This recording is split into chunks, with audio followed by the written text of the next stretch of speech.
Salut à tous, c'est Guillaume de Club Immobilier, j'espère que vous allez bien. Aujourd'hui, on va parler des holdings et notamment des inconvénients et des avantages.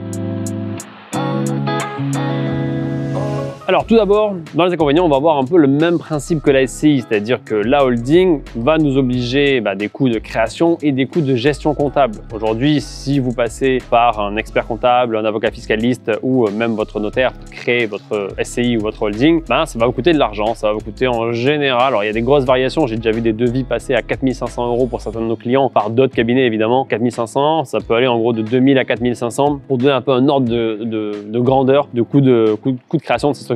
Sachez que si vous passez avec le cabinet CID, je vous mets le lien en bas, vous pouvez faire votre demande directement en ligne pour demander un devis, que ce soit pour la création de SCI, de holding ou même pour la gestion comptable. Les prix sont largement inférieurs à ça, donc n'hésitez pas à les regarder, mais c'est pour donner des chiffres un peu généralistes de ce qui existe aujourd'hui sur le marché. Donc ça, c'est pour le coût de la création. Pour le coût de la gestion, ça va être en général entre 1000, 1200, 1500 par an. Ça va vraiment dépendre aussi de la manière dont vous allez utiliser cette structure, à quel point vous allez faire des choses, si vous êtes salarié dessus ou si vous n'êtes pas salarié, si vous avez des salariés dessus, comment vous vous rémunérez. Il y a plein de choses en fonction du nombre de lignes en fait que vous allez avoir. C'est là où ça demandera plus ou moins de travail en fait pour l'expert comptable. Le deuxième point qui est négatif, qui est vraiment négatif aussi, c'est le point finalement du financement. Il faut comprendre aujourd'hui, alors je vais le mettre dans les deux, je vais mettre dans les inconvénients et dans les avantages. Pourquoi? Parce qu'aujourd'hui, un montage avec une holding sera un montage qui paraîtra dans tous les cas plus complexe pour la banque. Complexité égale plus de problématiques pour obtenir un financement parce qu'ils vont se dire je connais pas, j'ai jamais fait ça. Et il y a plein de banquiers aujourd'hui qui n'ont jamais fait de crédit immobilier par exemple avec des montages SCI holding. Ils vont dire non, c'est pas une bonne idée, ça a l'air compliqué, moi je sais pas comment je fais pour, voilà,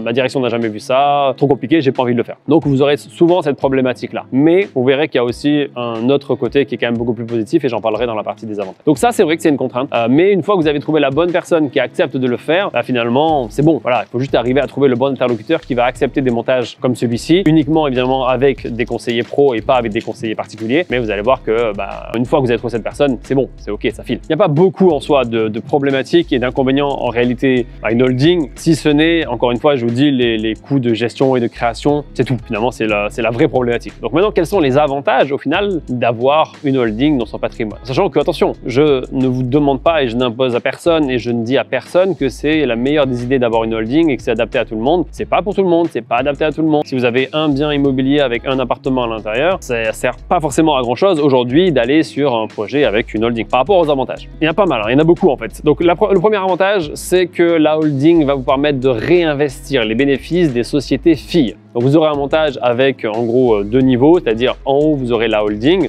qui est la maison mère et en dessous vous aurez les sociétés filles qui seront des SCI, des SAS, des SASU, peu importe. Donc ça c'est le montage classique qu'on va avoir et du coup ça va nous permettre de réinvestir le cash et les bénéfices que vont générer les sociétés filles entre elles. C'est-à-dire qu'en gros on va prendre l'argent qu'il y a sur une SCI, on va les remonter sur la holding et la holding va les réinjecter dans d'autres structures. Et de cette manière-là finalement la holding va jouer le rôle de banque et même de banque d'apport. C'est comme ça que j'aime le voir. J'aime voir la holding comme une banque d'apport. C'est-à-dire que des sociétés créent du cash, créent des bénéfices. Ce bénéfice sur ces sociétés-là ne servent pas forcément à grand chose. On veut s'en servir pour le réinjecter sur une autre structure. Du coup, on va se servir de la holding pour redistribuer cet argent à travers des conventions de trésorerie. Alors, je sais que c'est des notions qui sont complexes. On organise régulièrement des conférences sur la thématique, donc n'hésitez pas à regarder s'il y a une session qui correspond à votre disponibilité en dessous. Je vous mettrai le lien dans la description. Mais je sais que c'est compliqué, mais on ne peut pas faire une vidéo de 15 minutes pour expliquer tout le fonctionnement des holdings. Le but, c'était vraiment de voir les avantages et les inconvénients, mais il faut se faire former davantage pour vraiment tout comprendre et ça prend plusieurs heures évidemment. Donc, en gros, on peut utiliser la holding, encore une fois, comme une banque d'apport qui va permettre d'injecter du cash sur des structures et ces structures vont demander un prêt à la banque et vous allez fournir l'apport. C'est-à-dire que la banque a besoin par exemple de 10% d'apport, vous allez prendre les 10% qui sont sur la holding pour les injecter et le reste il va être emprunté à la banque. Donc ça forcément c'est un atout qui est vachement intéressant et ça vous permet de ne pas avoir à sortir l'argent d'une SCI pour le réinjecter dans une nouvelle SCI. Vous sortez l'argent de la SCI mais pas vraiment sortir puisque vous restez dans un montage SCI holding. L'argent de la SCI remonte sur la holding et la holding réinjecte cet argent sur une nouvelle SCI ou une nouvelle structure, peu importe. C'est pas forcément SCI, SCI,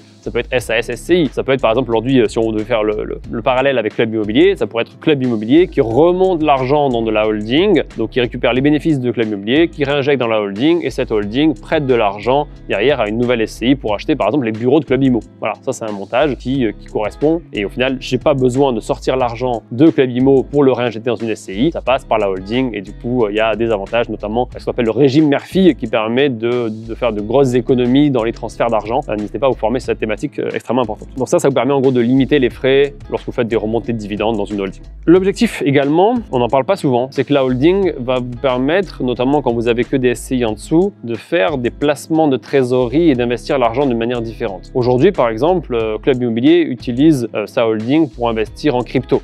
Je sais que certains sont pour, contre la crypto, c'est un gros débat, hein, voilà, bien sûr. Malgré tout, des fois on me dit, ouais, mais moi, ça m'embête d'investir en SCI ou d'investir en holding parce que j'ai envie de placer l'argent sur d'autres choses et pas que sur de l'immo. La holding ne sert pas que pour l'immobilier, évidemment, et elle sert à faire d'autres choses. Vous pouvez investir en bourse avec, vous pouvez investir en crypto-monnaie. Nous, on a une grosse partie de notre trésorerie qui est investie en crypto-monnaie à travers notre holding et ça pose pas de problème. Et donc, vous pouvez en gros utiliser une partie, encore une fois, à vous de calculer votre risque, hein, mais vous pouvez utiliser une partie de vos bénéfices qui sont générés par votre SCI pour le réinvestir directement à travers votre holding sur, par exemple, de la crypto, de la bourse, etc. Donc ça, c'est forcément extrêmement intéressant parce que vous allez pouvoir placer votre trésorerie et vous n'allez pas être obligé de sortir l'argent de la structure pour le placer, mais vous allez pouvoir simplement le remonter dans la holding pour le placer. Rappelez-vous que quand vous sortez l'argent d'une SCI, ça vous coûte en gros 30% de flat tax, mais si vous évitez ça, vous êtes imposé en gros à un truc comme 0,75%, entre 0,75 et 1%, et que quand vous remontez dans la holding, donc forcément, derrière, vous avez plus d'argent que vous pouvez placer. Si au lieu de sortir 100 000 euros par exemple de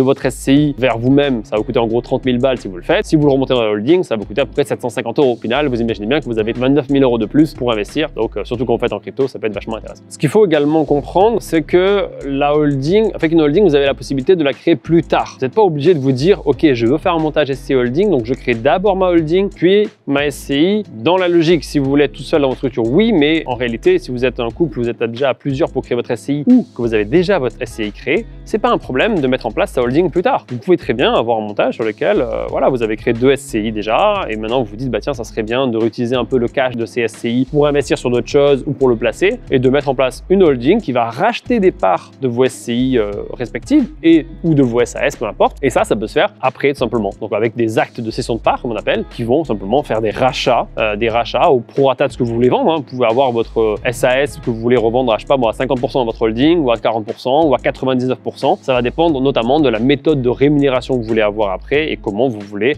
reverser vos dividendes. Donc c'est ça qui est important, c'est de se dire que on réfléchit bien, on fait pas n'importe quoi. Quand on rachète des parts, on le réfléchit en disant comment derrière je vais faire le versement de dividendes de ces sociétés filles vers la holding. Parce que quand il y en a un qui décide de se verser les dividendes et que tout le monde est d'accord, tout le monde est obligé de payer des impôts sur les dividendes versés. Ce qui veut dire que quand vous avez par exemple 50% qui est détenu par la holding, 50% qui est détenu en perso de votre SCI, alors ça veut dire que 50% n'est quasiment pas imposable sur la holding. Par contre, 50% restant va être imposé en gros à 30% en perso. Du coup, c'est là où on va réfléchir à comment on va placer le curseur du pourcentage de détention qu'on va avoir sur la holding tout simplement. Voilà, c'était un petit condensé. Le but, c'était pas forcément d'avoir tous les sujets, c'est compliqué en fait. On pourrait parler des heures de la holding, c'est un sujet qui est passionnant. Le but, c'était de vous donner quelques éléments qui sont des avantages et des inconvénients. Si vous avez d'autres idées d'avantages, d'inconvénients, n'hésitez pas à les mettre en commentaire et j'irai y répondre. Je vous donnerai mon avis sincère là-dessus en vous disant ce que j'en pense. Si vous voulez en apprendre plus sur les SCI, sur les holdings, sur le fonctionnement de la fiscalité immobilière en France en général, on organise encore une fois des conférences régulières sur ce sujet-là. Donc n'hésitez pas, je vous mets le lien dans la description. Vous pouvez vous inscrire, elles sont gratuites ces conférences. Donc n'hésitez pas à y aller. Si vous voulez également vous former sur l'investissement immobilier, que ce soit sur les immeubles, sur la fisca, n'hésitez pas aussi. On vous met tous les liens dans la description. En attendant, abonnez-vous à la chaîne, lâchez votre plus gros pouce bleu si vous voulez qu'on continue et nous donner envie en fait de continuer à faire des vidéos. Et n'hésitez pas aussi à cliquer sur la petite cloche pour activer les notifications. En attendant, je vous dis à très bientôt. Ciao, ciao!